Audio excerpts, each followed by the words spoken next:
What's up, everybody? It's your boy Drew here from Miss Benzi's quantitative literacy class with another episode of Excel Reports. This will be Excel report number 2, so let's go ahead and jump into it. All right, so here we had to do the medications of half-lives first.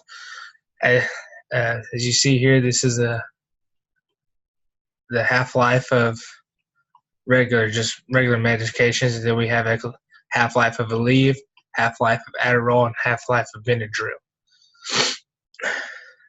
And these are how much these numbers have been divided. And one of our questions was how small can a number get, or how many times can you divide a number?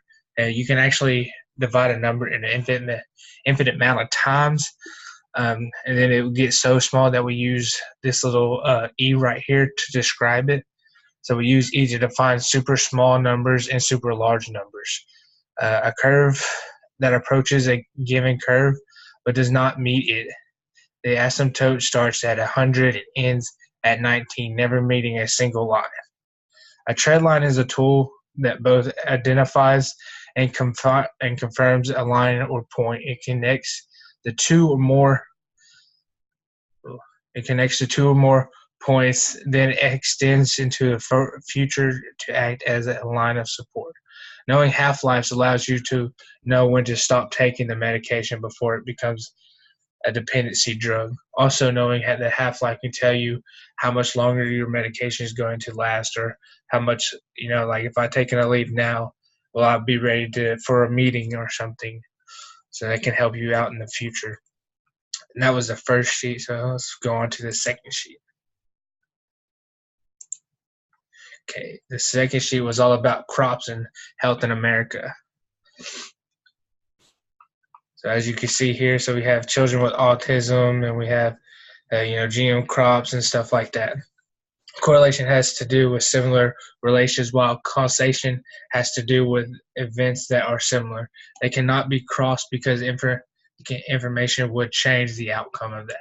The correlation is that the crops have leave out, but health has declined. Crops are not the reason for the bad health, even though people are starting to believe that, as in also they're believing like infractions and stuff like that is really hurting the earth, which it kind of is, but kind of isn't, but we're not going to get into that. The first two reports show people's health was on the rise, needed to eat more vegetables. That's why that could be a possibility. So we had to find out all the factors before we could start making assumptions.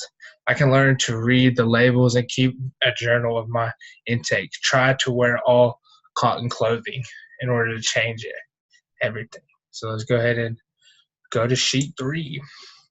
Sheet 3, there's actually a lot, but these are defining, people who text and drive. So we have road users, differences of age, the gender.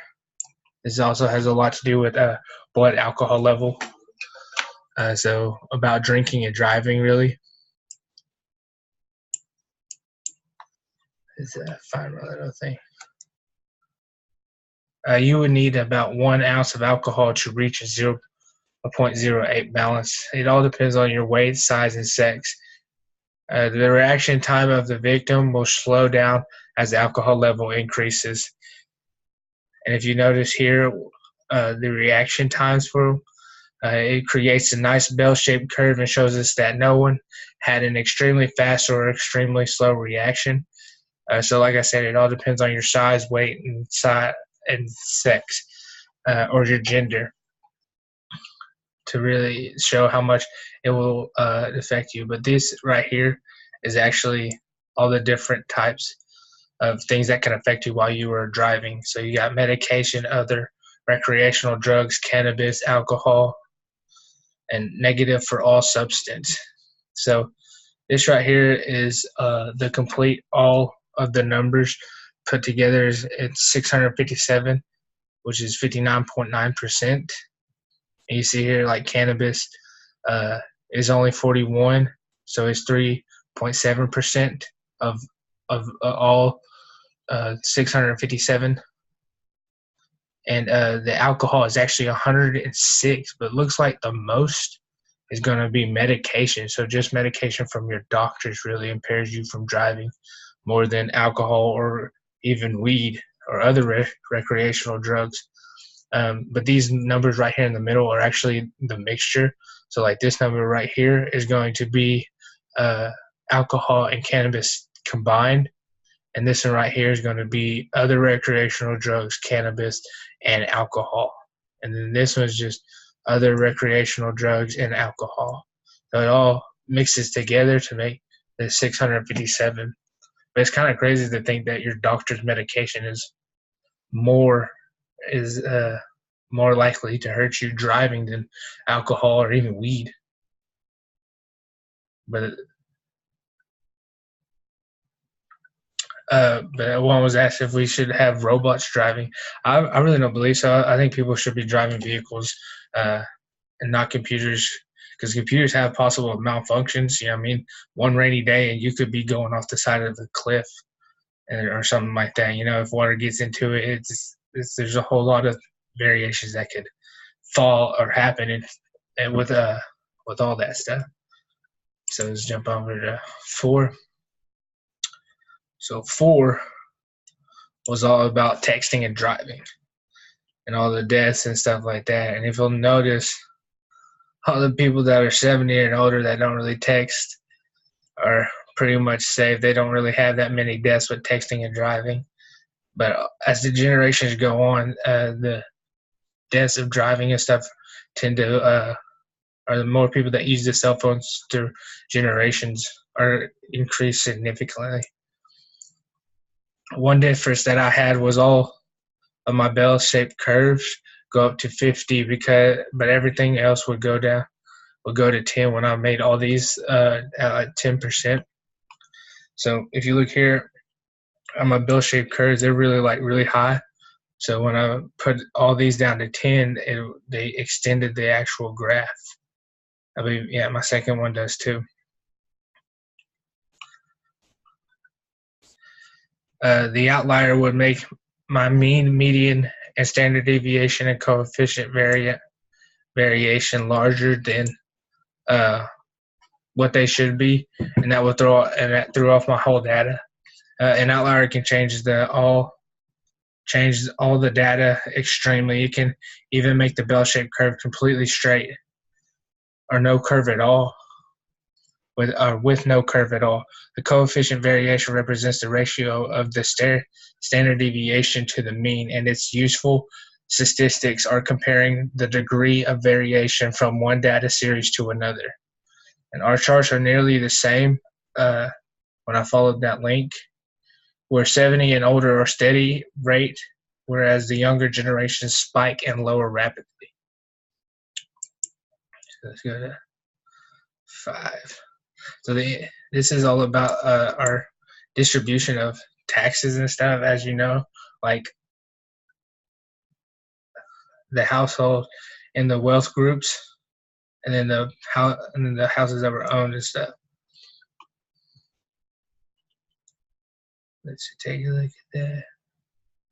And I've left some of this stuff in here to show you what we kind of got. But then, so this was their pie chart, and then this is the pie chart I created of distribution of tax. So all of our tax dollars go to something. So like the defense and international security assistance, the Medicare, Medicaid, all that, they'll get some of my tax dollars. Social Security, state parks, benefits, and federal retirees and veterans, education, and all the other things.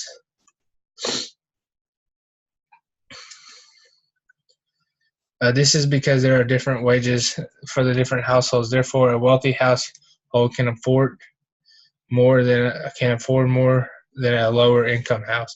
Our federal dollars are spent more on Social Security than anywhere else. Our state taxes are spent more on ad valorem, which are property taxes. If there were no tax system, there would not be police officers, librarians, road constructions, schools. Basically, a country, and the only way a country could survive is to have taxes. So we have to have taxes. I just don't know if we would have to have them as high as they are today.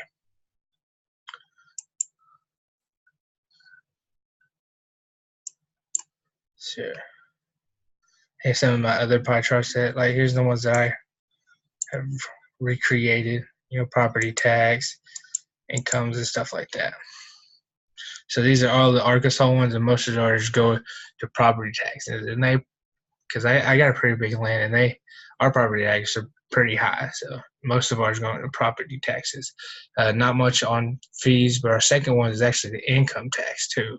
Our social insurance are pretty low, and our business taxes are pretty low too. So Arkansas is a pretty good place to start up any business that you want. All right, our last and final one is going to be all about. It's going to be more about taxes. So this is about filing taxes. Getting a raise is not always worth it, depending on what you file under. Because the more money you make, the more money the government will take away from you, and the less that you will be left with. So if, let's say, I get like a $2,000, if I get a $2,000 rate as shown here, so like I started out $50,000, and then I got a raise of $2,000. And if I was filing as the head of a household, at first, I was only getting 19% deducted, and I was still, which would paid. I would be paying $10,000, $810, and then I would be left with $39,190. But if I got that raise and I was still filing as the head of the household, then they would deduct 29%, and I would get paid. Which I would be paying almost double what I was paying, and it was $20,972, which would only leave me with $31,000 left. Which, at what point would I want to? The only reason I would want to pay that is because the tax returns would be a whole lot better, and that's at the end of the year. So you'd have to wait a whole year just to get more money at once, rather than having more money throughout the year. It depends on how much you will be left with after taxes. The difference is how much deduction of your paycheck the government will get. As your income increases, the amount of tax will increase. So with that being said, the more I get paid, the more taxes they will take away from me. So I don't really want to do that. One of the questions asked, how would I change everything for me, I'd find a way to get more money back. And by doing that, I'd just distribute everything fairly throughout my whole household. And that sums it all about up. This has been Drew with Quantitative Literacy, Ms. Benzie's Quantitative Literacy. This is Excel Report number 2, and I will see y'all for Excel Report number 3.